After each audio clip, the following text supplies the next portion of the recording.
Dari pasangan usia subur di Indonesia menderita Koklear infertilitas. sendiri adalah organ pendengaran yang berfungsi. TKR atau total knee replacement. Semoga bermanfaat. Salam sehat.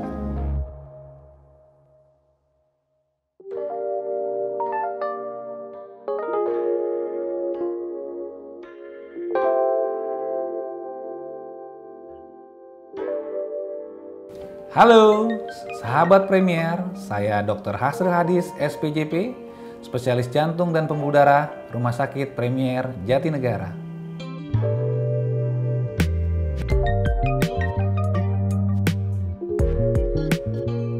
Tekanan darah, kita membagi beberapa klasifikasi yang kita sebut dengan darah tinggi atau hipertensi. Menurut Perhimpunan Dokter Hipertensi Indonesia, tahun 2019, hipertensi dikatakan apabila seseorang memiliki tekanan darah sistolik lebih dari 140 dan tekanan darah diastolik lebih dari 90 mm merkuri.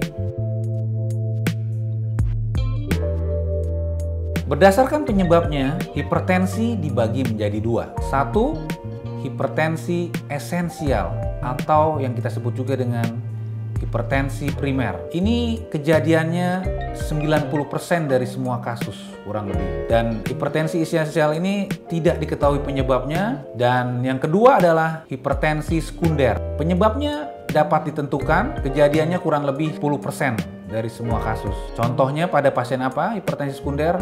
Misalnya terjadi kelainan pembuluh darah di ginjal, hipertiroid, dan lain sebagainya.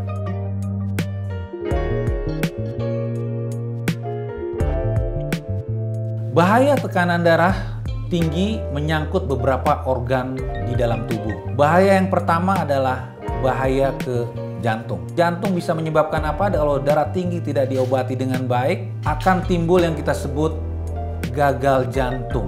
Jadi keluhannya pasiennya cepat capek, ya kan, sesak napas, dan itu bisa diakibatkan salah satunya oleh akibat darah tinggi. Yang kedua, selain gagal jantung, darah tinggi juga bisa menyebabkan yang kita sebut penyakit jantung koroner. Lalu organ apa lagi yang terkena selain jantung? Yang kedua adalah ginjal. Seiring dengan waktu, ginjal akan digrogotin oleh darah tinggi ini. Semakin lama semakin rusak apabila tekanan darah tidak terkontrol dengan baik.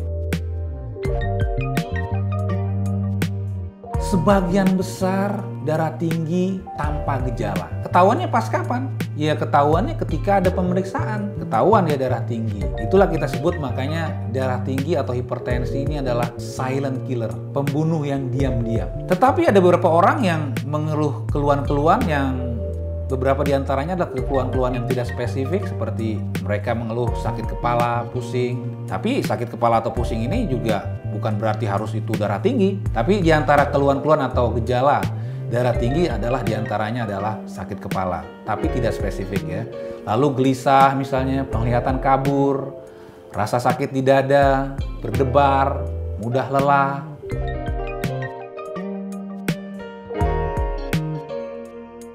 Untuk menangani darah tinggi atau hipertensi ada dua terapi. Pertama adalah terapi non-farmakologis, bukan dengan obat-obatan. Dalam hal ini adalah menjalani pola hidup sehat. Dan dua adalah terapi farmakologis.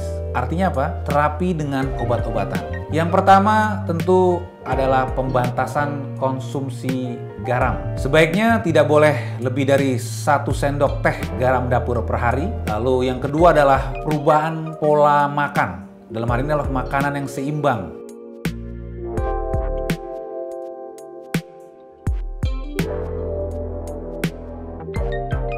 Cara pengukuran tensi darah ada beberapa tahap. Satu adalah persiapan pasien. Dalam ini pasien harus tenang, tidak cemas, istirahat dalam waktu 5 menit sebelumnya, tidak minum kafein atau merokok atau aktivitas olahraga dalam waktu 30 menit sebelum ditensi, tidak menggunakan obat-obat yang mengandung adrenergik seperti obat flu yang mengandung pseudoephedrine, tidak mengenakan pakaian yang ketat di lengan, ya.